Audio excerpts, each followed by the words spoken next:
Que tout le monde dise Amen. Père, nous te remercions de nous avoir amenés ici. Merci parce que tu nous as tant aimés et tu comptes sur nous. C'est pourquoi tu nous as assemblés ici pour la formation des ouvriers et pour le développement des dirigeants. Nous prions, Seigneur, que l'honneur que tu nous accordes, que nous l'acceptions et que nous vivions comme des gens honorés par Dieu au nom de Jésus. Nous prions comme tu nous as élevés pour faire de nous des dirigeants sur ton peuple. Nous prions, Seigneur, que nous vivions, que nous agissions, que nous pensions, que nous nous comportions, que nous œuvrions comme des dirigeants dans la vigne du Seigneur au nom de Jésus. Merci, Seigneur, pour la réponse. Au nom de Jésus, nous prions.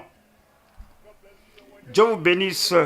Nous allons à Matthieu chapitre 13. Matthieu 13, le verset 31. Il proposa une autre parabole et il dit: le royaume des cieux est semblable à un grain de sénévé qu'un homme a pris et semé dans son champ. Nous devons nous rappeler que Christ est roi. Et ici, c'est son royaume. Il a beaucoup parlé du royaume. Matthieu a employé le mot le royaume du ciel ou des cieux. Marc ou Luc ont utilisé le royaume de Dieu. Comme on compare, oui, ces emplois du royaume de Dieu au royaume du ciel et les auteurs de l'évangile, vous allez voir que oui, tous ces mots, ces emplois sont synonymes. Le royaume des cieux ou le royaume de Dieu. Et comme on va dans les épîtres, il y a le royaume de Dieu qui est encore répété là-bas. Et Christ, alors, veut que son œuvre soit faite comme l'œuvre du royaume. Il veut que la foi soit manifestée comme la foi du royaume. Il veut que l'amour se manifeste comme l'amour du royaume. Lorsque vous mettez le royaume devant ces mots, cela veut dire que si vous parlez de l'amour, vous ne parlez pas de l'amour simple parce qu'il y a l'amour dans le monde. Il y a l'amour dans la littérature du monde. Il y a l'amour, un soi-disant l'amour dans les scènes du monde. Mais quand vous avez l'amour du royaume, cela le rend différent. Quand vous parlez de la foi, les gens qui sont sauvés disent que j'ai confiance en toi. Les gens qui disent que j'ai confiance en toi, j'ai foi en toi. C'est le monde. Mais quand on met le royaume derrière cela, ça devient la foi du royaume. C'est quelque chose de très différent. Alors, lorsque vous pensez à l'œuvre que nous faisons pour le Seigneur, le ministère, c'est le ministère du royaume. Voici ce que Dieu veut que cela soit fait dans son royaume de sa manière. Et nous faisons cela avec la foi du royaume, avec l'amour du royaume, avec la confiance du royaume, avec l'obéissance du royaume. Alors c'est la parole qui entre en nous, qui nous transforme et nous fait voir Christ comme le roi et voir le ministère comme l'Église et les choses qu'il nous a donné à faire comme l'œuvre du royaume. Il a donné beaucoup de paraboles sur le royaume. Voilà le verset 32, Matthieu 13, 32. C'est la plus petite, parlant de la semence, la plus petite de toutes les semences. Mais quand il a poussé, il est plus grand que les légumes et devient un arbre. Alors il a parlé du royaume de Dieu. Lorsque cela commence, ça a commencé avec ses 12 disciples et le Seigneur Jésus. Cela paraît petit en comparaison avec beaucoup de personnes dans le monde, beaucoup de royaumes dans le monde. Quand vous pensez aux 70 ajoutés, les 70 qui étaient ajoutés, quand on pense au taux de natalité et le royaume du monde, alors il y a beaucoup, il y a des milliers de personnes au temps de Jésus. C'est comme 50 millions à l'époque.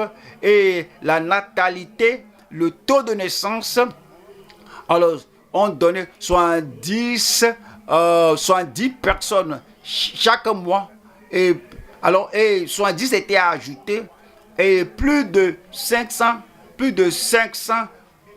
à la fois à la résurrection ont commencé petit.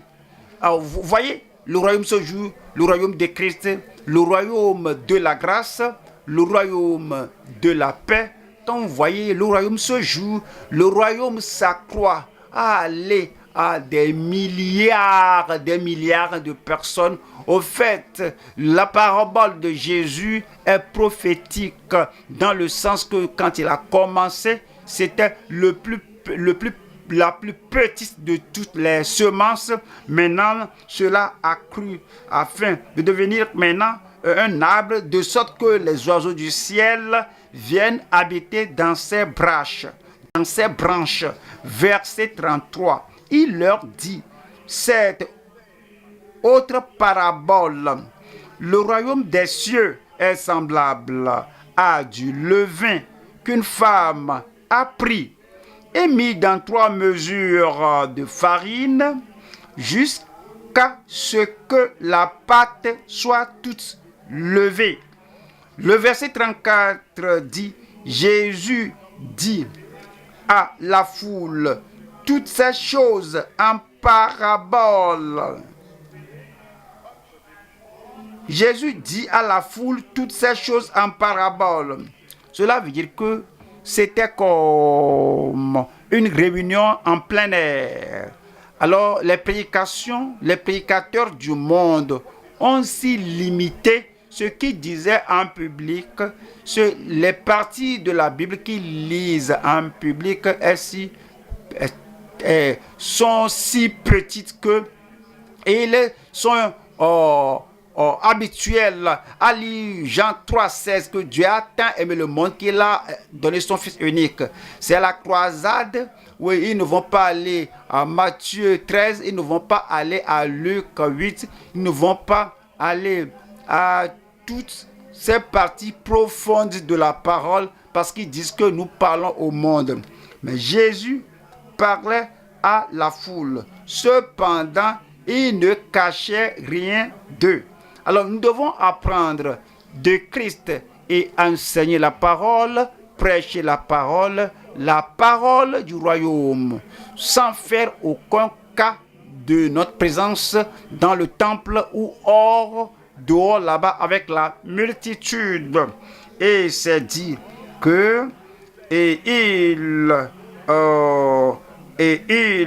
ne lui parlait point sans parabole, 35, afin que s'accomplisse ce qui avait été annoncé par le prophète, c'est-à-dire l'Ancien Testament. J'ouvrirai ma bouche en parabole. Je publierai des choses cachées depuis la création du monde.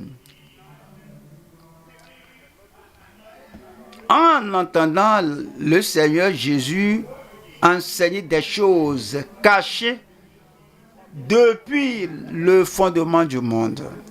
Alors c'est pourquoi les pharisiens, là, ils ont tout perdu. Les scribes ont tout perdu.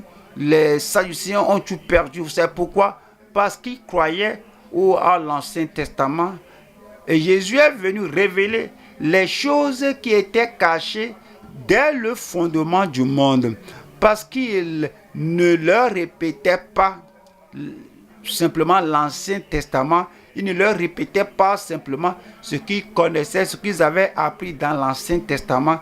Mais quand il est venu avec cette révélation profonde, cette révélation du ciel, des choses qu'ils n'ont jamais apprises, c'est pourquoi ils ne se soumettaient pas à lui, c'est pourquoi ils ne s'abandonnaient pas à lui, c'est pourquoi ils ne se sont pas repentis.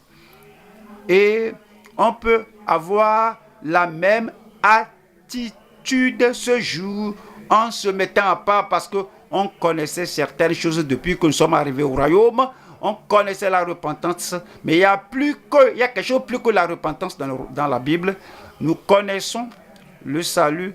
Oui, c'est l'expérience fondamentale, mais il y a quelque chose de plus, beaucoup plus que le salut. Mais au fait, l'apôtre Paul a dit que le Seigneur lui a révélé les richesses, les choses incompréhensibles du royaume, les choses inconnues, ces choses qui ont été cachées dès le fondement du monde. Soyons prudents de ne pas perdre comme les pharisiens, que dès qu'on va au-delà du salut, de la sanctification, du baptême, du Saint-Esprit, on dit que qu'est-ce qu'on doit encore connaître? On connaît les 3 expériences chrétiennes, pour certains, c'est tout. Et notre vie serait limitée parce que nous ne voulons pas gravir, monter, aller plus, atteindre les profondeurs des choses profondes de Dieu. Nous allons voir cette parabole, je vous ai lu cela. Nous allons voir ce que Christ nous donne. Vivre et œuvrer pour la plénitude de son royaume. Nous œuvrons afin que nous soyons dans le royaume, c'est-à-dire que ton royaume vienne, que ta volonté soit faite sur la terre. Lorsque le royaume de Dieu descend sur la terre, que ta volonté soit faite sur la terre comme elle est faite au ciel. Car à toi la puissance, à toi le royaume, à toi la gloire. Vivre et œuvrer pour la plénitude de son royaume. Nous allons voir 3 points. 1. L'exposé de son royaume terrestre et éternel. 2. L'expansion de son royaume évangélique et établi. Numéro 3. L'efficacité de son royaume excellent et éternel. Premier point, c'est l'exposé, l'explication, l'interprétation, ce qu'il nous a dit. Comme nous voyons cela et nous amenons d'autres écritures pour voir ce qu'il nous a révélé. L'exposition de son royaume terrestre, c'est ce royaume terrestre que nous qui sommes à lui, nous lui appartenons dans son royaume, maintenant sur la terre, il nous connaît et finalement, nous allons entrer dans le royaume éternel. Mais on commence ici sur la terre, nous le croyons. Si un homme ne naît de nouveau, il ne peut voir le royaume de Dieu. Si un homme ne naît d'eau, l'eau de la parole et de l'esprit, il ne peut entrer dans le royaume de Dieu. Il y a la nouvelle naissance a lieu ici sur la terre.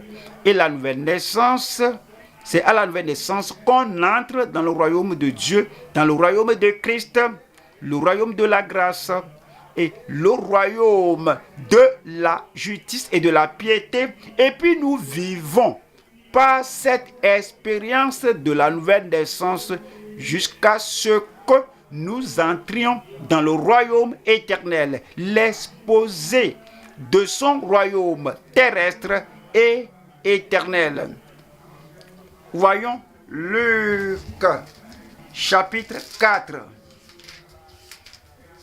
Luc 4.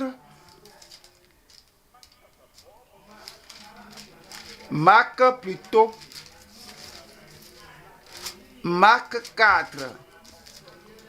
Marc 4, le verset 30 dit, il dit encore, à quoi comparerons-nous le royaume de Dieu? Ou par quelle parabole le représenterons-nous? 31. Il est semblable à un grain de sénévé qui, lorsqu'on le sème en terre, est la plus petite de toutes les semences qui sont sur la terre. Le verset 32. Mais lorsqu'il a été semé, il monte, devient plus grand que tous les légumes épousent de grandes branches, en sorte que les oiseaux du ciel peuvent habiter sous son ombre. La même parabole, mais ce que je dis, c'est que il faut comprendre que c'est le royaume des cieux et en même temps, c'est le royaume de Dieu. Nous allons voir trois choses ici. Numéro 1, la poursuite, c'est poursuivre personnellement le royaume de Dieu. 2, prêcher avec prière le royaume de Dieu. 3, persévérer patiemment dans le royaume. Numéro 1 ici, poursuivre personnellement le royaume de Dieu. Entrer dans le royaume est une décision personnelle, une foi personnelle, une acceptation personnelle, un déplacement des ténèbres à la lumière. Vous entendez l'évangile du royaume, vous recevez l'évangile de la grâce venant du roi du royaume et personnellement vous y répondez. Vous devez dire: je vois cela, je suis pécheur, je ne peux pas me sauver. Le roi est devenu le berger, l'agneau sacrificiel. Il est venu dans ce monde, il est mort pour moi, il est mort pour le monde, oui, pour vous en particulier. Vous savez que vous devez sortir de vos péchés et vous venez au Sauveur. Et dès que vous faites cette décision, pas la décision dans la tête, pas la décision sur le papier, mais la décision personnelle, vous faites le plan et vous faites cela. Vous êtes né de nouveau, vous venez à Christ, vous sortez du chaos du monde, vous venez à Christ. Depuis lors, vous continuez de chercher les choses qui appartiennent au royaume. Matthieu, chapitre 6, le verset 33, qui dit: cherchez premièrement le royaume et la justice de Dieu, et toutes ces choses vous seront données par-dessus. Ce que les païens cherchent, les diplômes, la nourriture, les vêtements, la position, ce qui fait sourire le monde, c'est la chose première dans votre vie. Avant d'entendre parler du royaume, maintenant vous avez entendu parler du royaume. Vous devez changer l'ordre de votre vie. Ces choses-là qui ont pris la première place dans votre vie sont maintenant à la dernière position de votre vie. Le royaume de Dieu, le royaume de la justice est le premier point. Alors vous poursuivez le royaume de Dieu. Romains 14, 17. Romains 14, 17. Car le royaume de Dieu, ce n'est pas le manger et le boire. Ce n'est pas le festival, le festin ou les cérémonies, mais la faim, la paix, la joie par le Saint-Esprit. Vous comprenez? Vous êtes maintenant dans le royaume de Dieu et ce qui a rempli votre cœur, ce qui a rempli votre âme, les choses sur lesquelles vous vous concentrez, le royaume, il y a la justice, il y a la paix, il y a la joie par le Saint-Esprit. Prenez-les un à un. La paix. Avez-vous la paix du royaume? Avez-vous pensé à la paix dans votre relation avec votre prochain homme? Y a-t-il de paix là-bas? Y a-t-il le tumulte? Est-ce que vous luttez pour quelque chose? Est-ce que vous vous bagarrez après quelque chose à la maison, au boulot, dans la rue, est-ce que vous êtes une personne bagarreuse? Partout où vous vous trouvez, vous cherchez à être reconnu, à chercher la première place. Et pour détenir cette première position, parce que le royaume de Dieu, ce n'est pas premier dans votre vie.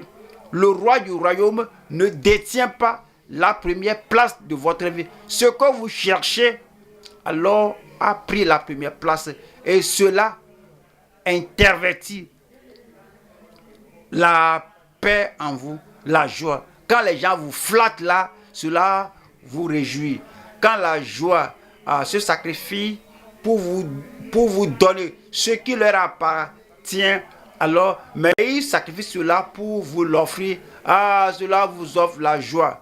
Mais le fait d'être dans le royaume de Dieu, que vous ne vous réjouissez pas parce que les esprits vous sont soumis, mais vous vous réjouissez du fait que vos noms sont écrits dans les cieux, la joie. Et puis il a parlé de la justice, la vie qui est juste, droite. Toute votre pensée, vous concentrez sur cela. Est-ce que c'est juste? Est-ce que c'est mauvais? Si c'est mauvais, c'est l'injustice. Si c'est bon, ce n'est pas bon devant moi, pas bon devant vous, mais bon devant Dieu, c'est la justice. Parce que quand il n'y avait pas de roi en Israël, chacun faisait ce qui lui semblait bon. Ce qui est bon à tes yeux, ce n'est pas la justice, c'est ce qui est bon devant Dieu, devant le royaume du roi.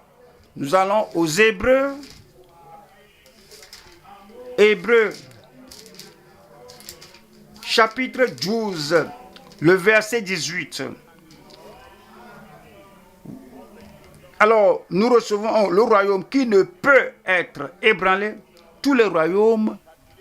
Hébreux 12, 28. C'est pourquoi recevons un royaume inébranlable. Le royaume de ce monde peut être ébranlé. Le royaume de Nebuchadnezzar était ébranlé. Et ils sont ébranlés au terme du royaume. Mais il y a un royaume, le royaume des cieux, le royaume de Dieu. C'est pourquoi, recevant un royaume inébranlable, montrons notre reconnaissance en rendant à Dieu un culte qui lui soit agréable avec piété et avec crainte. Avec piété et avec crainte. Les gens dans le royaume sur la terre craignent le potentat, le pouvoir, les personnalités dans le royaume du monde. Mais ceux qui sont dans le royaume de Dieu, ils ont la piété et la crainte. Ils craignent Dieu. Deuxième partie ici, c'est prêcher avec prière le royaume de Dieu. Prêcher avec prière le royaume de Dieu. Luc, chapitre 9, verset 60. Mais Jésus lui dit, laisse les morts ensevelir leurs morts, et toi va annoncer le royaume de Dieu. Va annoncer que Dieu est roi. Va annoncer que quiconque vient à Dieu doit faire de Dieu le numéro 1. Prêche qu'il est le roi et prêche son royaume. Et comment entrer dans le royaume? Prêchez cela afin que les gens sachent que non seulement qu'ils sont sauvés à cause de ce qu'ils vont avoir sur la terre, qu'ils sont sauvés parce qu'ils savent que Dieu, ils connaissent Dieu comme étant roi des rois et seigneur des seigneurs. Et Dieu est devenu le contrôleur, le directeur ultime, final de leur vie. Prêchez le royaume de Dieu. Verset 62. Jésus lui répondit, quiconque met la main à la charrue et regarde en arrière n'est pas propre au royaume de Dieu. Ceux qui rétrogradent, ceux qui regardent derrière eux, ceux qui croient que mais pourquoi je me suis plongé dans ceci? Quand je suis dans le royaume, ils ont les tentations, les épreuves, ils ont certains conflits sur la terre ici. Et ils ne se souviennent pas que nous sommes dans le royaume, mais sur la terre. C'est le royaume terrestre. Dans le royaume terrestre, il y aura des épreuves, des difficultés, des défis. Parce qu'ils ne se rappellent pas cela, ils abandonnent le royaume de Dieu et ils rétrogradent. Quiconque met la main à la charrue et regarde en arrière et pense rétrospectivement n'est pas propre au royaume de Dieu. Nous allons aux Actes, chapitre 8, le verset 12. Mais quand ils eurent cru à Philippe, qui leur annonçait quoi? La bonne nouvelle du royaume de Dieu. Dans le royaume du monde, il y a des choses qui sont permises. Le péché est permis. Quand vous marchez, vous œuvrez dans le royaume du monde, il n'y a personne qui vous licencie parce que vous vous fâchez contre votre femme. Non, cela n'est pas leur souci. C'est le royaume du monde. Tout ce qu'ils veulent, c'est de faire élever, croître l'économie. Tout ce qu'ils veulent faire, c'est d'augmenter le revenu. Se fâcher contre votre femme ou bien même battre votre femme, cela ne les dérange pas parce que vous travaillez dans le royaume du monde. Une personne peut commettre l'immoralité, la fornication, et c'est connu à son boulot, à son service que l'homme là, dans sa société, que l'homme là, la femme là est une adultère, l'homme là est un adultère. Cela ne les empêche pas parce qu'ils travaillent dans le royaume de ce monde. Mais le royaume de Dieu est différent. Quand vous prêchez ce royaume de Dieu, vous devez comprendre que Philippe, bien sûr, a compris cela. Il a prêché des choses concernant le royaume de Dieu. Quoiqu'il n'ait pas découvert que Simon, là-bas, qui était un magicien, vous voyez, la magie, la sorcellerie que Simon avait, ne les gênait pas parce que c'est le royaume de ce monde. Il les opprimait par sa magie, par la sorcellerie, parce que dans le royaume du monde, il n'y a personne qui fasse fi de la sorcellerie. Mais cela n'est pas permis dans le royaume de Dieu. C'est pourquoi Pierre, finalement, lui a dit que ton argent périsse avec toi. Que crois-tu faire? Alors, pourquoi veux-tu t'acheter le don de Dieu? C'est ce qu'on fait dans le monde, non? Dans le royaume de Dieu, il ne se gêne de rien. On peut s'acheter la position, on peut s'acheter le titre, le ministère, pas avec l'argent. Mais dans le royaume de Dieu, c'est différent. Et Philippe annonçait le royaume de Dieu et le nom de Jésus. Et ils étaient tous baptisés. Nous allons aux Actes. Actes 20, 21. Annonçant aux Juifs et aux Grecs la repentance envers Dieu et la foi en notre Seigneur Jésus-Christ. Le verset 25. Et maintenant, voici, je sais que vous ne verrez plus mon visage. Vous tous au milieu desquels j'ai passé en prêchant le royaume de Dieu. L'apôtre Paul, il s'est consacré à la prédication du royaume de Dieu. C'est ce que nous devons faire, que nous savons qu'il y a un roi, qu'il y a le roi des rois et le seigneur des seigneurs. Il il y a la parole de grâce et de salut. Nous continuons d'annoncer le royaume de Dieu. Le verset 26, c'est pourquoi je vous déclare aujourd'hui que je suis pur du sang de vous tous. Je vous ai montré la voie vers le royaume. Je vous ai dit la parole du royaume. Je vous ai conduit. Alors, ce n'est pas votre volonté. Ce n'est pas ce que vous aimez, ce que vous n'aimez pas. Pensez simplement à la volonté de Dieu. C'est la volonté de Dieu seule qui compte dans le royaume de Dieu. Je vous ai dit toutes choses. Voilà le verset 27. Car je vous ai annoncé tout le conseil de Dieu sans en rien cacher. Actes chapitre 28, le verset 31. Prêchant le royaume de Dieu. Avez-vous remarqué que c'est le dernier verset des Actes des Apôtres?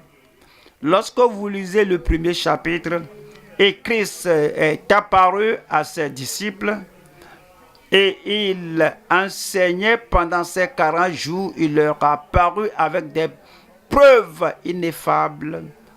Il parlait des choses concernant le royaume de Dieu. Et le dernier verset des Actes des Apôtres dit: prêchant le royaume de Dieu et enseignant ce qui concerne le Seigneur Jésus-Christ en toute liberté et sans obstacle.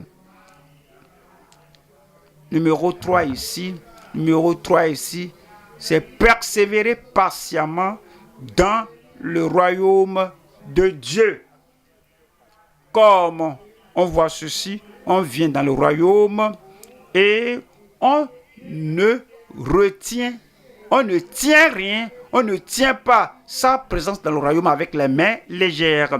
Même dans le royaume de ce monde, quand on est ici dans ce royaume du monde, en ce temps ici, quand vous suivez les actualités, quiconque a le permis de résidence aux États-Unis, ce permis de résidence est gardé prudemment. On garde cela jalousement. On ne permet à rien de l'entacher parce qu'on sait bien combien ce sera difficile pour eux si ils ont perdu ce permis de résidence et même le passeport. C'est jalousement gardé. Ça, c'est le royaume du monde. Et vous savez, vous pouvez être dans le royaume du monde et être malade. Quand vous êtes dans le royaume de Dieu, vous allez au ciel sans maladie au ciel. Vous pouvez être dans le royaume de ce monde, être opprimé, mais il n'y a pas d'oppression dans le royaume du ciel. Et quand les gens gardent jalousement ce qu'ils ont, qui les garde, ce qui les maintient dans le royaume du ciel, de la terre. Et si maintenant vous êtes dans le royaume du ciel, alors persévérez patiemment dans le royaume de Dieu. Nous allons aux Actes. Actes chapitre 14, le verset 22. Fortifiant l'esprit des disciples, les exhortant à persévérer dans la foi et disant que c'est par beaucoup de tribulations,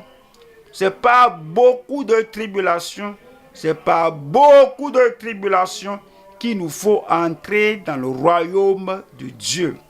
C'est pas beaucoup d'épreuves, c'est pas beaucoup de pression, c'est pas beaucoup de difficultés. Cela vous étonne, cela vous surprend. Certains, à moindre problème, à moindre conflit, à moindre épreuve avec quelqu'un, peut-être dans l'église, à cause de ce petit problème, la personne quitte et dit que moi, je ne veux plus être dans le royaume. Mais vous savez, dans le monde, quelqu'un a un boulot, peut-être à la capitale du pays, peut-être avec le gouvernement du pays. Vous pourrez avoir la difficulté avec la sécurité ou bien avec votre collègue. Alors, vous ne pouvez pas facilement et puis abandonner votre boulot que vous avez avec le gouvernement. Même parfois, même quand les gens vous haïssent, et c'est une haine flagrante. Vous allez prier, oh Dieu, aide-moi, oh Dieu, aide-moi. Ils veulent me chasser de mon boulot ici. Ils ne vont pas réussir. Mais quand il s'agit du royaume de Dieu et seulement une petite épreuve, un petit défi, une petite difficulté, ils vont se bagarrer et s'ils ne peuvent pas vaincre, ils vont fuir, ils ne sont plus là. Mais le royaume de Dieu, c'est plus valable, c'est plus précieux, c'est plus grand que tout autre royaume terrestre. Donc il nous faut comprendre que les tentations viendront, les épreuves viendront, les difficultés viendront, parce que nous entrons dans le royaume de Dieu par beaucoup de tribulations. Nous allons aux Thessaloniciens. Deuxième Thessaloniciens chapitre 1 verset 3. Nous devons à votre sujet, frères, rendre continuellement grâce à Dieu, comme cela est juste, parce que votre foi fait de grands progrès. La foi qui les a amenés au royaume, alors ils ont cru, ils ont grandi dans cette foi. Laissez-moi vous poser la question. Depuis que vous êtes venus au Seigneur, surtout dans cette nouvelle année, nous avons tenu la retraite de décembre. On a eu le congrès des dirigeants. On a observé le culte d'alliance et on a disséqué la conférence des croyants. Alors, quel niveau, étape de croissance avez-vous expérimenté dans le royaume? Votre vie, votre patience, votre endurance, votre victoire, votre vie de prière, votre comportement, votre caractère, votre évangélisation. Quelle croissance avez-vous observé, avez-vous connu, avez-vous expérimenté en quittant de l'année passée à cette nouvelle année? Si vous continuez de vous énerver contre la même chose dans l'année passée, est-ce que votre foi fait de progrès? Est-ce que vous croissez? Et si vous vous plaignez et vous murmurez dans le cœur, même ouvertement, auprès des amis autour de vous, vous continuez de critiquer comme vous l'avez fait l'année écoulée et dans cette nouvelle année, avec tout ce qu'on entend, avec tout ce que nous expérimentons, alors les mêmes plaintes, les mêmes murmures, si ces choses sont là, comment croissons-nous? Alors pensez au futur. 5 ans passés, alors on est venu à 4 ans, 3 ans, 2 ans, bien on est parvenu à l'année passée, nous sommes arrivés maintenant à la nouvelle année. Et votre vie reste immobile. Votre attitude demeure charnelle. Vos désirs sont toujours sensuels. Alors peut-être on va traverser cette année, on va rentrer dans les années suivantes et Christ viendra finalement, alors où serez-vous? Quel sera votre niveau? Quelle croissance allez-vous dire, rapporter? Lorsque nous savons que nous sommes dans le royaume, notre foi doit faire de progrès. Voyons que nous devons à votre sujet, frères, rendre continuellement grâce à Dieu, comme cela est juste, parce que votre foi fait de grands progrès et que la charité de chacun de vous tous à l'égard des autres augmente de plus en plus. Le verset 4. 4 dit: aussi nous glorifions-nous de vous dans les églises de Dieu à cause de votre persévérance et de votre foi au milieu de toutes vos persécutions et des tribulations que vous avez à supporter. Le mot supporter. Est-ce que vous supportez quelque chose ces jours-ci? Le malentendu, une fausse représentation. Est-ce que vous persévérez, vous supportez quelque chose et les gens ne vous comprennent pas et les gens alors continuent de vous blâmer pour les choses que vous ne connaissez, dont vous ne connaissez rien, et déjà dit des choses contre vous, pas derrière vous, face à face. Est-ce que vous supportez quelque chose? Il se fâche, tu te fâches. Il parle mal, tu parles mal. Et il te minimise et tu les effaces, tu les déprécies. Alors que supportes-tu?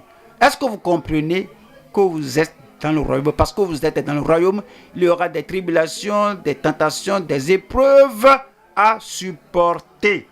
Verset 5. C'est une preuve du juste jugement de Dieu pour que vous soyez jugés dignes du royaume de Dieu pour lequel vous souffrez. Pour que vous soyez jugés dignes du royaume de Dieu pour lequel vous souffrez.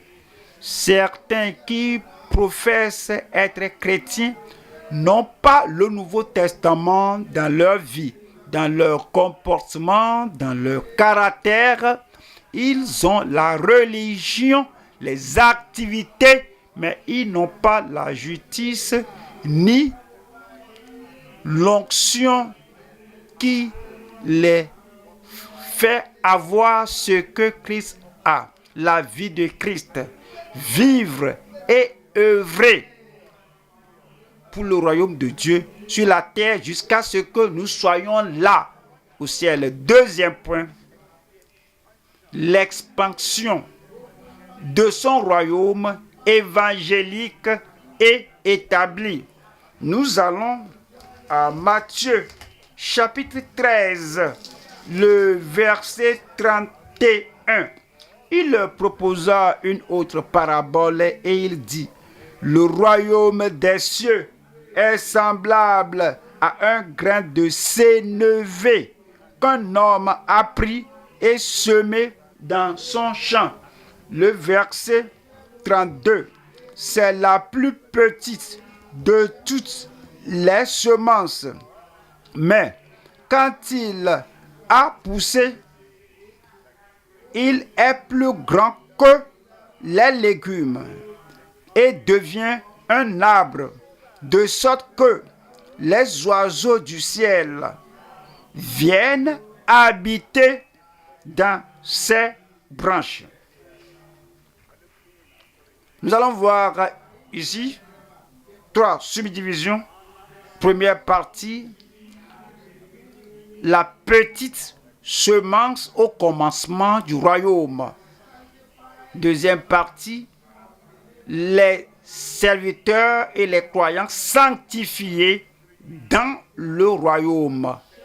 3. L'abri assuré sous ses branches dans son royaume. Première partie ici, c'est la petite semence au commencement du royaume. Nous allons à Luc 13, verset 18. Il dit encore, à quoi le royaume de Dieu est-il semblable? Et à quoi le comparerai-je? Verset 19. Il est semblable à un grain de sénévé qu'un homme a pris et jeté dans son jardin. Il pousse, devient un arbre, et les oiseaux du ciel habitent dans ses branches.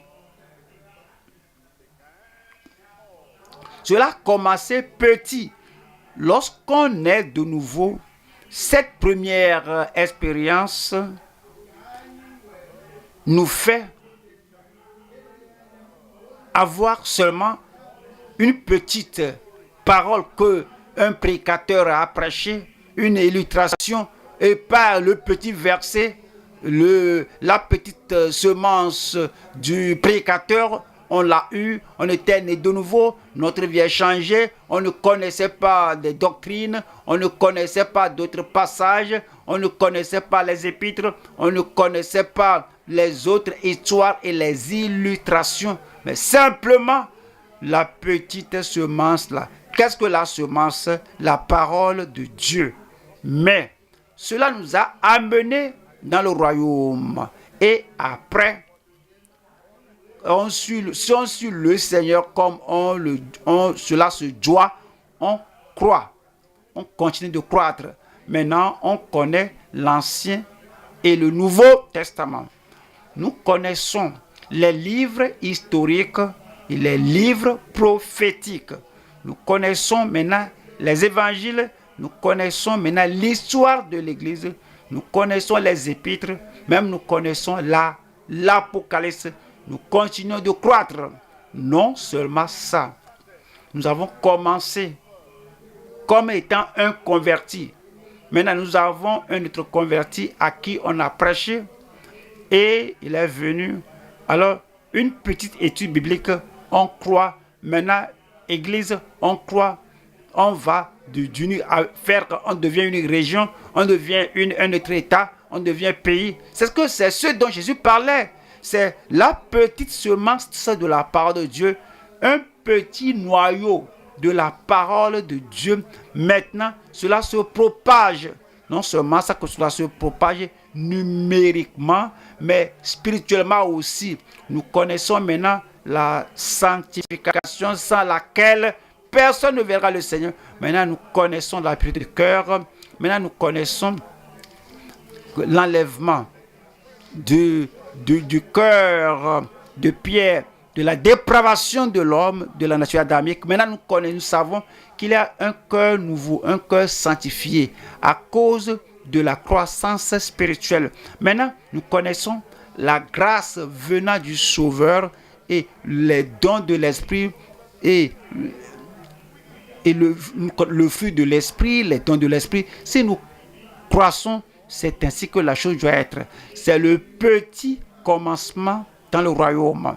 Nous allons à Luc, chapitre 8, le verset 11. Voici ce que signifie cette parabole. La semence, c'est la parole de Dieu. Et nous devons croître dans cette parole. Croître profondément dans la parole, croître hautement, grandement et largement dans la parole. C'est ce qui apporte la croissance.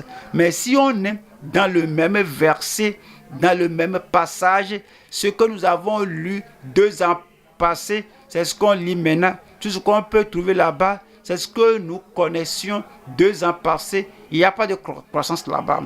Alors, on commence avec la semence et on continue de croître. On va à Jacques, chapitre 1, le verset 21. C'est pourquoi, rejetant toute souillure et tout excès de malice, recevez avec douceur la parole qui a été plantée en vous et qui peut sauver vos âmes. On va 1 Pierre chapitre 1, verset 23. 1 Pierre 1, 23, puisque vous avez été régénérés, non par une semence corruptible, mais par une semence incorruptible, par la parole vivante et permanente de Dieu. Par la parole vivante et permanente de Dieu. Voyons la deuxième partie ici. C'est les serviteurs et les croyants sanctifiés dans le royaume. Les gens que Dieu utilise dans le royaume petit, mais ils sont des serviteurs sanctifiés de Dieu. Les semeurs sanctifiés, ils sèment sans murmure. Ils sèment sans sensualité. Ils sèment sans cupidité. Ce sont des semeurs sanctifiés. Ils sèment sans demander un gain. Vous avez reçu gratuitement, donné gratuitement. Luc 12, le verset 32. Ne crains point, petit troupeau, car votre Père a trouvé bon de vous donner le royaume. Nous travaillons pour le royaume et les bienfaits du royaume, et cela vient à nous. Nous allons au Romains 10, verset 17. Ainsi la foi vient de ce qu'on entend, et ce qu'on entend vient de la parole de Christ. Le verset 18. Mais je dis, n'ont-ils pas entendu? Au contraire, leur voix est allée par toute la terre, et leur parole jusqu'aux extrémités du monde. Oui, là, le petit grain de sénévé de la parole de l'évangile qui a commencé à Jérusalem, finalement est parvenu à Samarie, c'est arrivé en Judée, maintenant jusqu'aux extrémités de la terre. Alors, leur voix est allée par toute la terre. C'est comme le songe de Nebuchadnezzar qui a vu l'arbre, et l'arbre a grandi, et ses branches ont atteint les cieux, et les oiseaux des cieux viennent abriter sous les branches de cet arbre. Et l'interprétation lui a été donnée que tu es un grand roi et tu as grandi, tu as cru. Et maintenant, les branches de l'arbre que tu représentes, qui te symbolisent, maintenant, cela héberge tous ces gens de diverses nations. Et cela est montré à Nebuchadnezzar afin qu'il sache que le Dieu des cieux va instaurer un royaume qui ne sera pas renversé et il sera pour toujours. Et lui, Christ, sera le roi là qui va s'y grandir, croître, et les gens qui croient en lui, qui ont confiance en lui, seront sous son abri, sous son contrôle. Et ceux qui ont fait cela, ce sont les gens nés de nouveau, sauvés par le sacrifice, par la loyauté du roi. Nous allons à l'Apocalypse, chapitre 7, le verset 9. chapitre 7, verset 9. Après cela, je regardais, voici, il y a une grande foule. C'est la croissance prophétique dont Jésus a parlé, ce qui a commencé comme un petit grain de sénévé, mais qui continue de croître. Que personne ne pouvait compter. Vous voyez cela?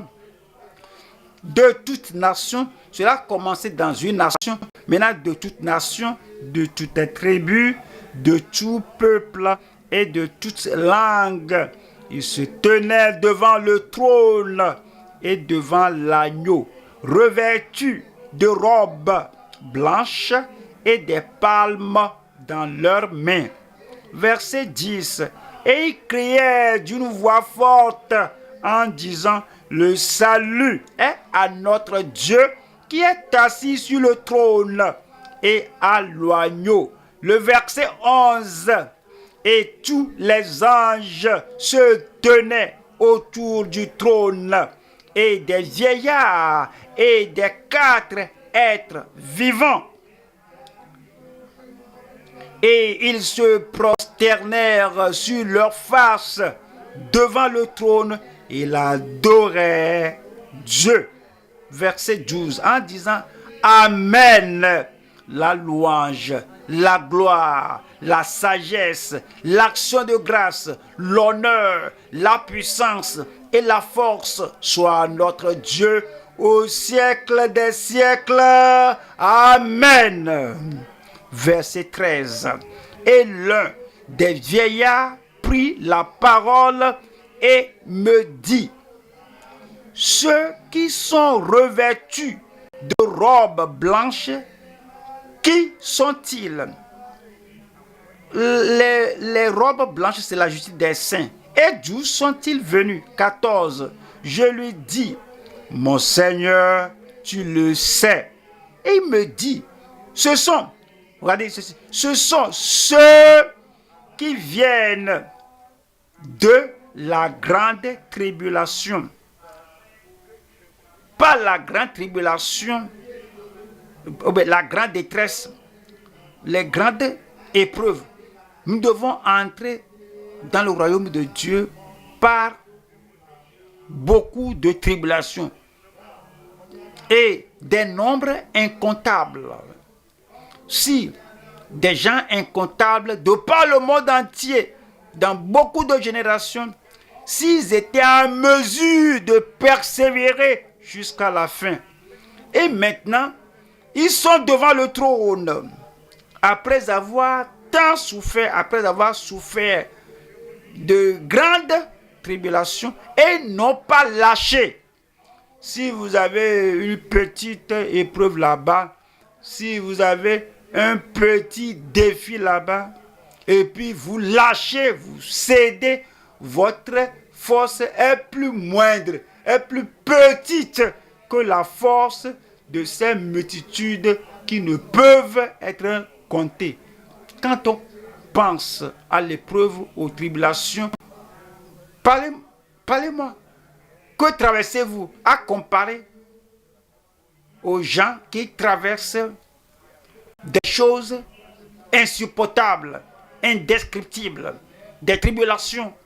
Et on parle, cette personne m'a parlé de cette manière, la personne là a agi comme ça, l'autre là m'a déshonoré, m'a décrédité. Que une multitude de personnes, une grande foule que personne ne peut compter, ils ont traversé plus que 100 fois, 1000 fois ce qu'ils traversent, et ils n'ont pas lâché, et ils sont restés, et ils sont demeurés fidèles jusqu'à la fin. C'est mieux pour vous de reconnaître que vous agissez comme si vous êtes un enfant gâté. Un enfant, on ne peut pas le dire, lève-toi là-bas, déjà lui se blesse. Il est blessé. Va faire la vaisselle, l'enfant est blessé. Ne faut plus faire ça, il s'énerve. C'est comme un enfant gâté. Alors, il n'y a pas de place dans le royaume de Dieu pour les efféminés, des femmelettes, des gens qui ne peuvent même pas supporter de moindres épreuves. Lorsque Jésus a dit que les gens qui persévéreront jusqu'à la fin seront sauvés. Qu'avez-vous supporté? Qu'est-ce que vous supportez? Dans le cas de ces gens, il dit que, oui, ce sont ceux qui viennent de la grande tribulation, ils ont lavé leurs robes et ils les ont blanchis dans le sang de l'agneau. 15 dit, c'est pour cela, parce qu'ils ont persévéré, c'est pour cela qu'ils sont devant le trône de Dieu et le servent jour et nuit dans son temple. Celui qui est assis sur le trône dressera sa tente sur eux.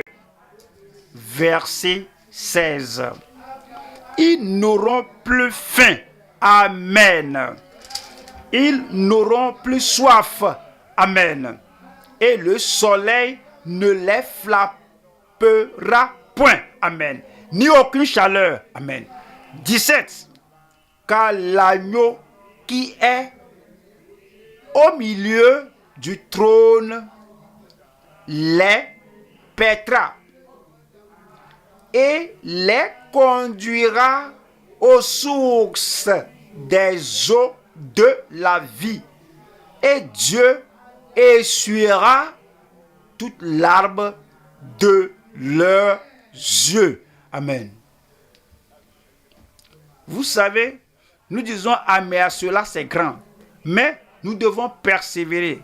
Si on ne persévère pas, on pleure, on verse les larmes et puis on retourne au monde. Au revoir, je ne peux plus supporter ça. Il ne va pas venir au monde là-bas pour essuyer les yeux, des yeux du rétrograde, des yeux du fils prodigue ou de la fille prodigue. Les gens qui sont restés, les gens qui persévèrent jusqu'à la fin, et il dit que j'ai fait mon choix.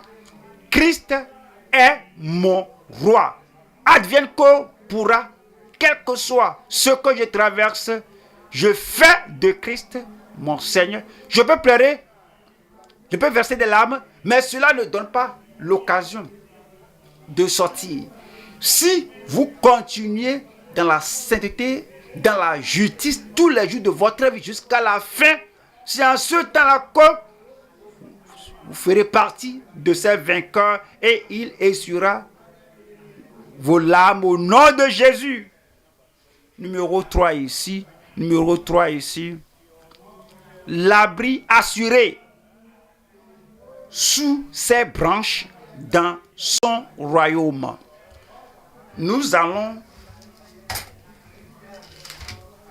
à Marc chapitre 4, verset 31. Il est semblable à un grain de sénévé qui, lorsqu'on le sème en terre, est la plus petite de toutes les semences qui sont sur la terre. 32. Mais lorsqu'il a été semé, il monte,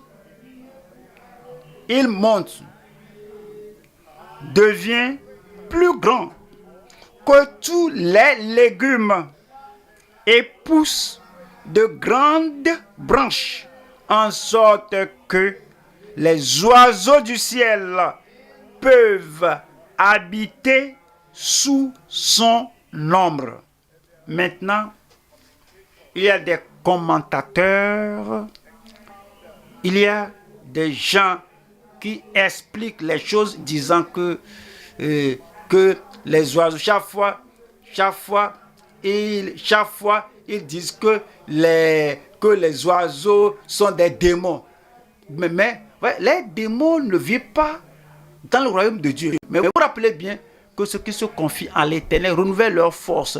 Ils prennent le vol avec des ailes. Ils prennent le vol comme des aigles. Maintenant, les croyants, oui, sont semblables à l'aigle. Jésus sortant de l'eau. Il y a la colombe, l'Esprit de Dieu, comme une colombe est descendue sur lui. La colombe, l'oiseau, représente le Saint-Esprit là-bas. Ce n'est pas toujours que quand on voyait l'oiseau du ciel sous un abri, sous un arbre, on dit que c'est un démon. Non, au grand jamais. Les croyants, ceux qui croient au Seigneur, ceux qui demeurent dans le Seigneur, ceux qui habitent dans le Seigneur, sous l'abri du Seigneur et sous les ailes du Tout-Puissant, ils sont sauvés, sanctifiés, sécurisés dans le Seigneur. Nous allons aux Romains.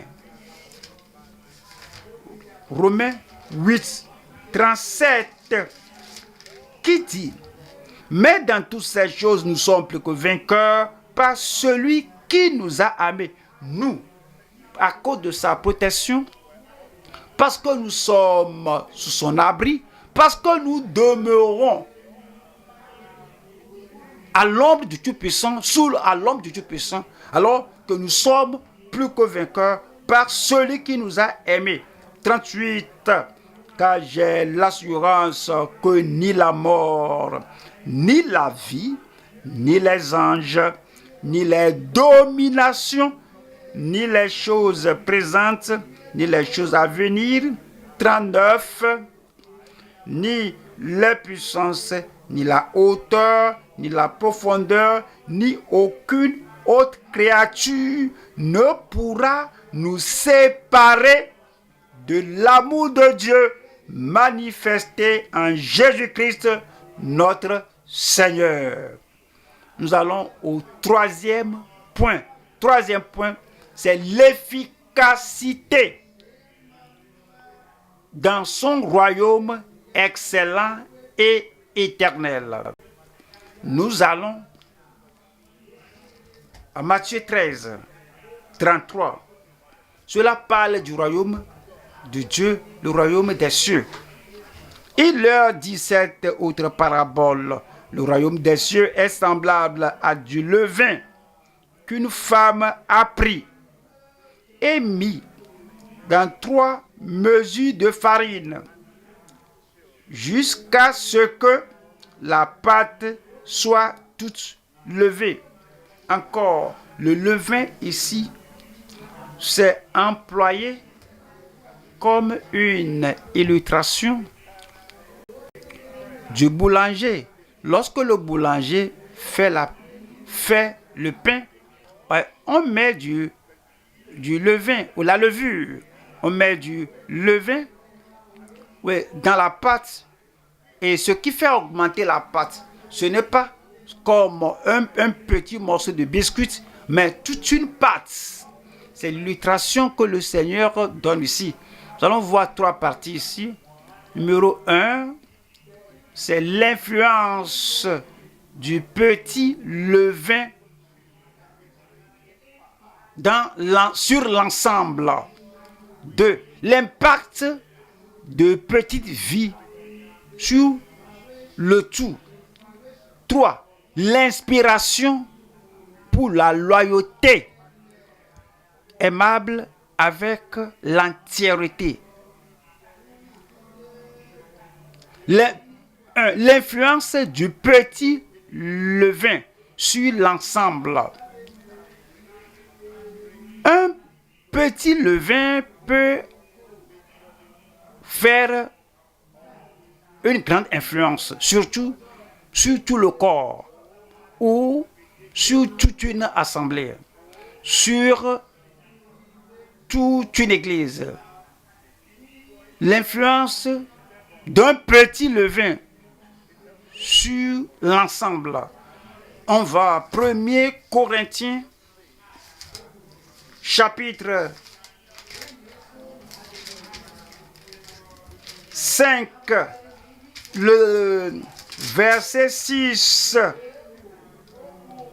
C'est bien à tort que vous vous glorifiez. Ne savez-vous pas qu'un peu de levain fait lever toute la pâte?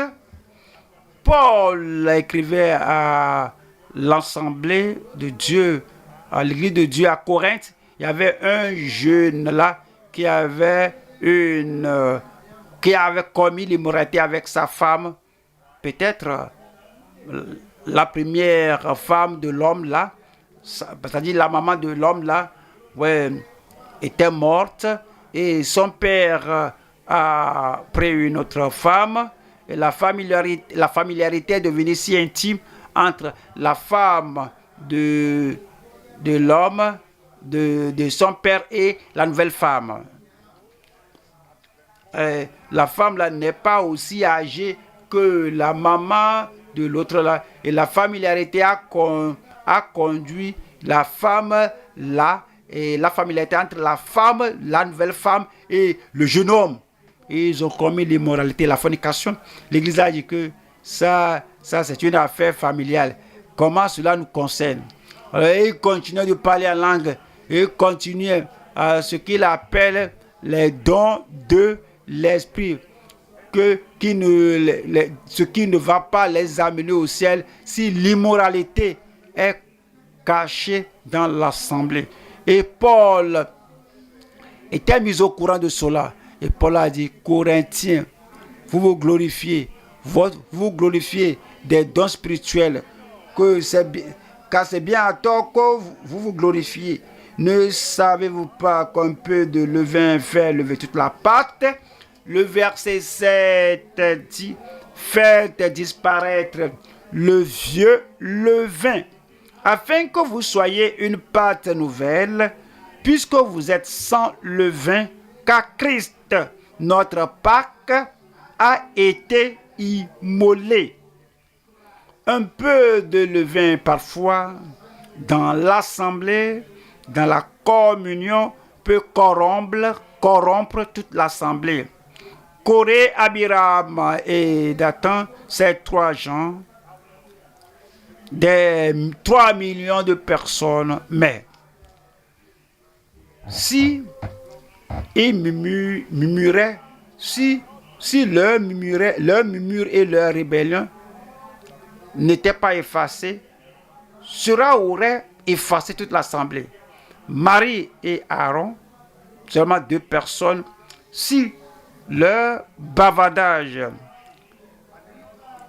et leur racontage n'étaient pas effacés, cela peut se propager. Un peu de levain peut corrompre toute la pâte.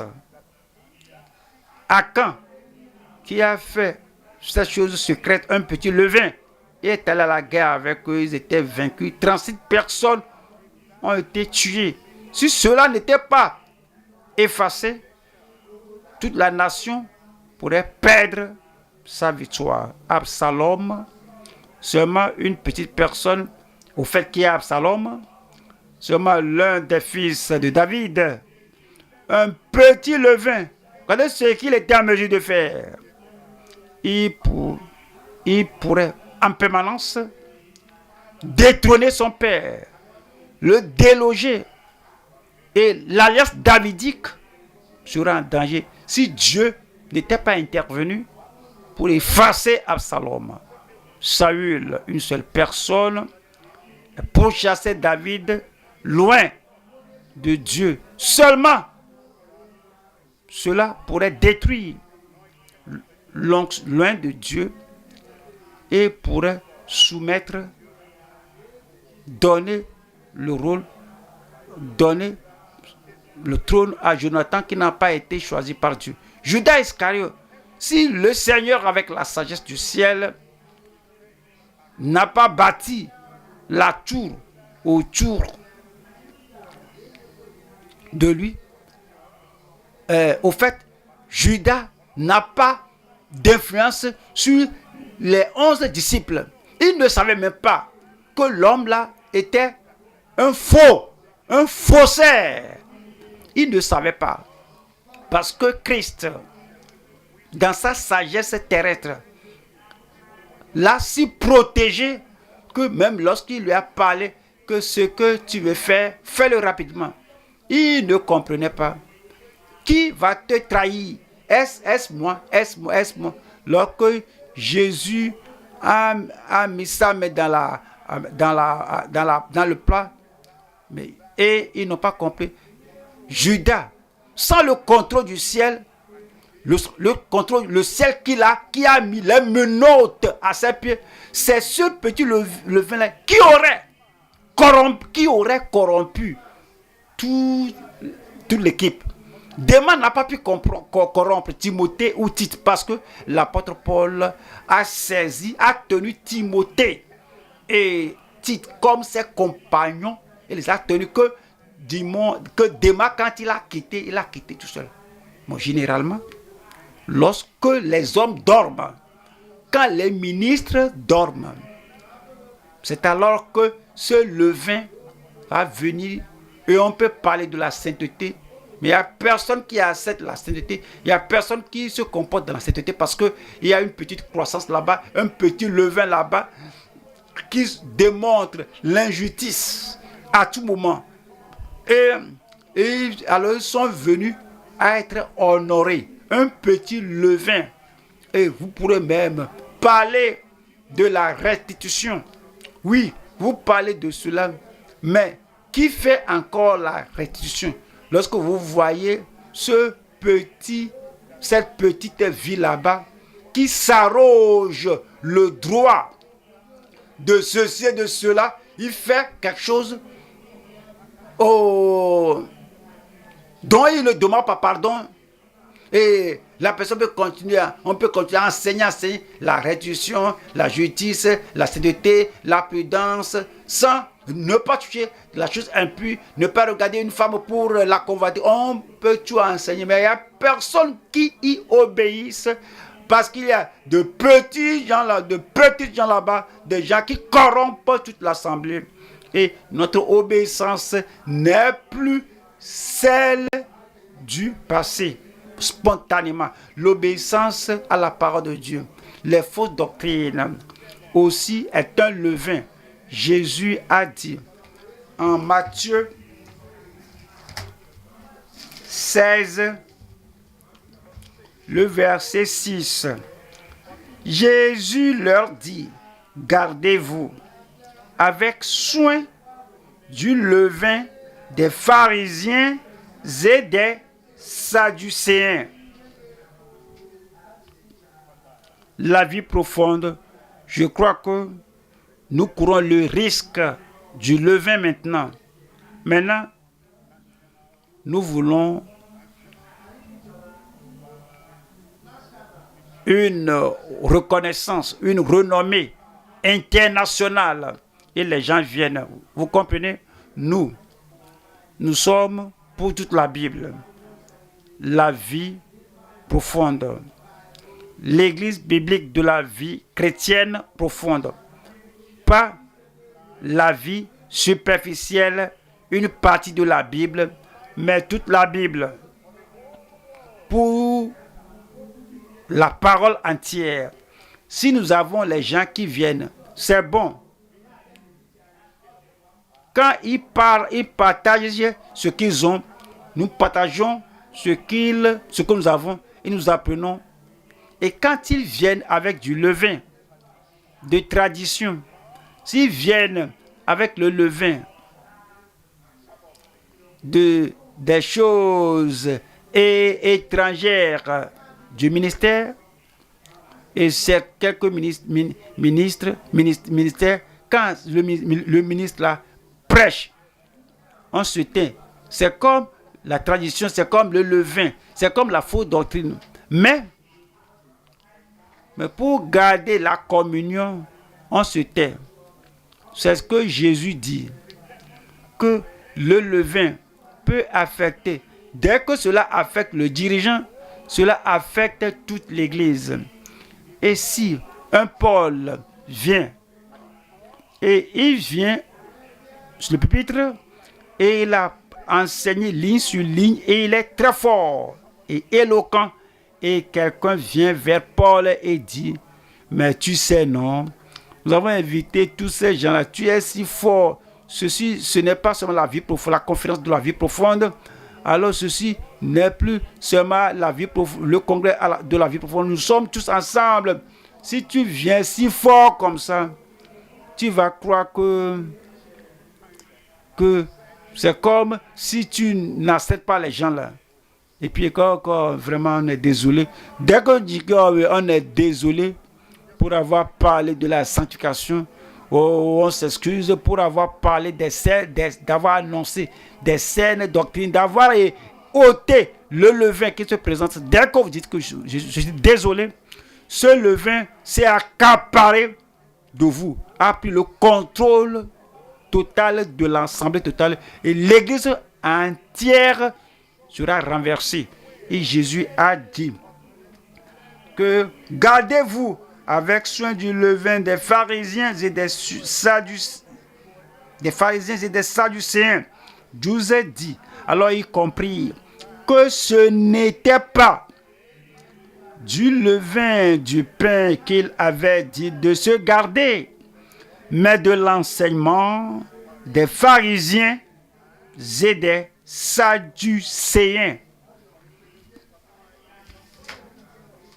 1er Corinthiens, chapitre 5, le verset 8 dit, célébrons donc la fête non avec du vieux levain, non avec un levain de malice et de méchanceté. Lorsque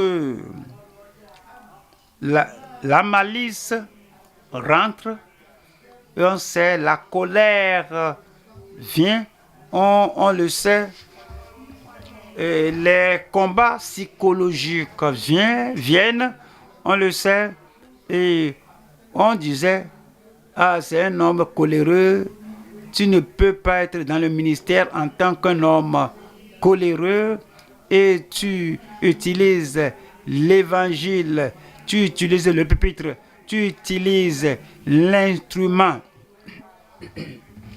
que le Seigneur a sacrificiellement donné à l'Église, tu l'utilises pour lutter contre les saines doctrines, pour faire taire les saines doctrines, et la malice est là, on ne peut pas parler, on se tait. Qui veut parler? Qui peut parler? Lorsque l'initiateur du levain est fort, lorsque les gens là sont forts, ils sont si courageux, il n'y a personne, ils sont là intouchables. Lorsque le levain entre comme ça, il y a la malice, il y a le péché, il y a la désobéissance, et tout le monde tourne sa face ailleurs, l'église entière sera affectée, et de méchanceté. Continuons. Mais avec les pains sans levain de la pureté et de la vérité. Verset 9 dit, non pas d'une manière absolue avec les impudiques de ce monde. Faut pas aller avec eux, ne soyez pas leurs amis. N'ayez rien à faire avec ces impudiques, ces fornicateurs. Si les impudiques sont maintenant respectés, les adultères sont maintenant hautement placés dans l'assemblée. Vous le savez, tout le monde le sait, on ne peut pas parler parce que si on parle, l'église est bâtie sur eux. L'église est déjà partie. Cette église va tenir ferme. Mais vous savez, vous devez être aussi fort que votre pasteur. Vous devez être aussi vigilant que votre pasteur. Et il n'y a pas de favoritisme. Parce que à cause de celui-ci, celui-là, vous ne pouvez pas parler. Alors vous allez détruire le ministère que Dieu vous a offert. Numéro 2, c'est l'impact de petite vie sur la vie saine, la vie qui est sainte, la vie qui est pieuse. Et quoi que cela paraisse petite, une domestique est venue servir dans la maison de Naaman. Elle a dit à sa maîtresse, si mon maître était à Samarie, le prophète là-bas le purifierait de sa lèpre. L'impact d'une petite vie. L'apôtre Paul était étaient arrêtés et ceux qui ont fait des imprécations pour le tuer. Et ce petit est allé voir Paul qu'il y a des gens qui ont fait des imprécations de ne rien manger 40 jours avant jusqu'à ce qu'il te tue. Il voulait demander la permission du gouverneur pour comme s'il allait te poser une certaine question. Dès que tu sors, ils vont te tuer. Il a dit, allez voir le gouverneur. Cet enfant a une information à donner au gouverneur. Le petit est allé voir le gouverneur et il a dit ce que les quatre personnes planifiées. Il dit, vas-y, n'en parle à aucune personne. Et il était en mesure de sauver la vie de l'apôtre Paul. Il y a de petites vies qui ont l'impact, de grands impacts, des croyants, de jeunes croyants qui ont de grands impacts. Saul de Tarse qui est devenu Paul, il était à Damas, il était converti et il était un bébé né dans le royaume de Dieu. Et là, à Damas, il commençait à prêcher la parole de Dieu comme un nouveau converti, un bébé dans le Seigneur. Finalement, les croyants doivent prendre une corbeille pour la faire descendre par la muraille. Et il est venu à Jérusalem. Encore, il n'allait pas l'accepter. Mais Barnabas est allé vers les apôtres. Encore Barnabas, à ce temps-là, n'était pas apôtre, n'était pas prophète. Il était simplement comme l'un des membres là-bas de petite vie, ayant un grand impact sur tout l'ensemble. Paul dit que je suis le moindre des saints. Je ne suis même pas digne d'être appelé un saint. Cependant, la grâce de Dieu qui est en lui l'a fait faire bien de choses. C'est une petite vie, oui, qui a donné tout ce qu'il a et l'a donné au Seigneur dans le service.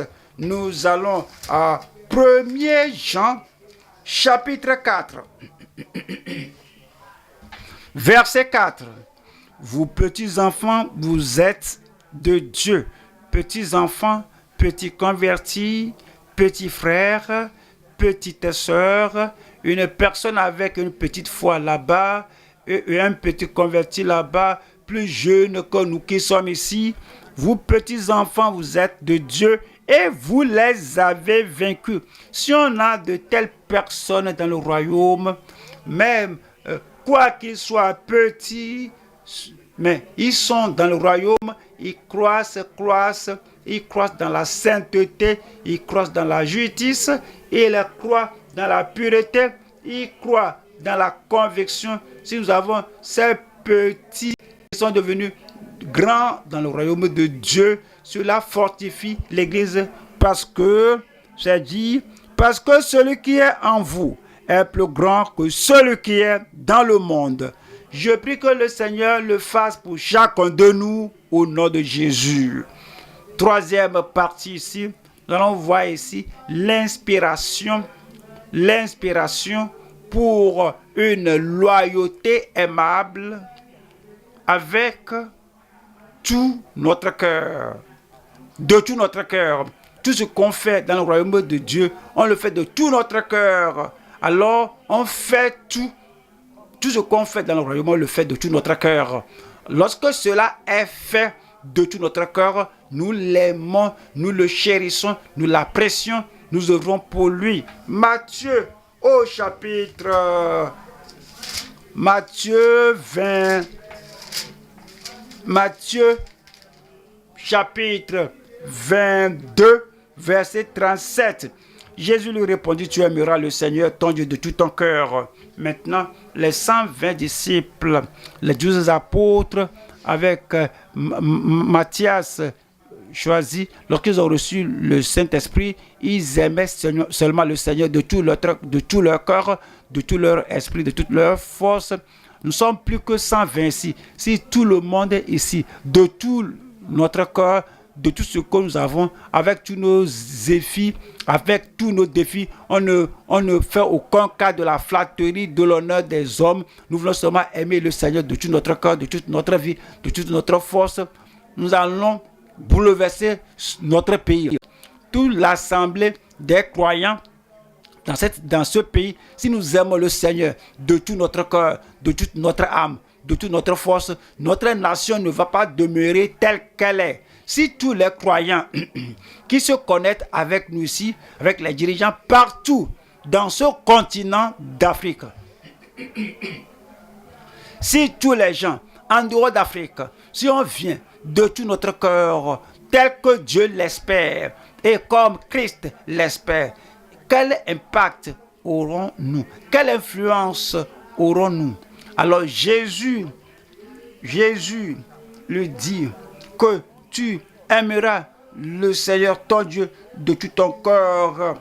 Jésus lui dit, répondit, tu aimeras le Seigneur ton Dieu de tout ton corps, de toute ton âme et de toute ta pensée. 38, c'est le premier, le plus grand commandement. 39, et voici le second qui lui est semblable. Tu aimeras ton prochain comme toi-même. Si tout le monde va aimer sa femme comme lui-même, si toute femme va aimer son mari comme elle-même, si tout frère va aimer le frère, la sœur comme lui-même, si chaque sœur dans l'église va aimer le frère, la sœur comme elle-même, si chaque membre va aimer tous les ministres comme eux-mêmes, s'il y a l'amour dont Jésus a parlé, et nous venons de tout notre cœur, de toute notre âme, de toute notre force, et réellement nous aimons le Seigneur et nous nous aimons les uns les autres de tout notre cœur, quel genre d'église serons-nous? C'est ce à quoi Dieu nous appelle, oui, dans cette nouvelle année, que nous venions au Seigneur avec tout ce que nous avons. Nous ne pensons pas à nous-mêmes. Alors, nous nous plongeons dans le service du Seigneur et il n'y a personne qui fasse quelque chose de contraire pour diminuer l'efficacité des autres, pour diminuer l'efficacité du prédicateur, pour diminuer l'efficacité des autres qui travaillent dans d'autres domaines de l'œuvre. Mais tous, l'amour transparent, l'amour pur. Alors, nous amenons cela dans le service du Seigneur cette année. L'Église, dans une année, fera ce qui n'a jamais été fait 20 ans. Cela peut se produire. Cela va se produire. Maintenant, nous allons nous lever maintenant. Nous allons amener notre cœur, notre âme, notre esprit devant le Seigneur et nous allons accomplir la parabole prophétique que Jésus a donnée.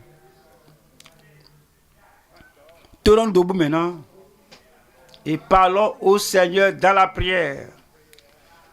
Pas la prière comme d'habitude, pas la prière comme l'année passée,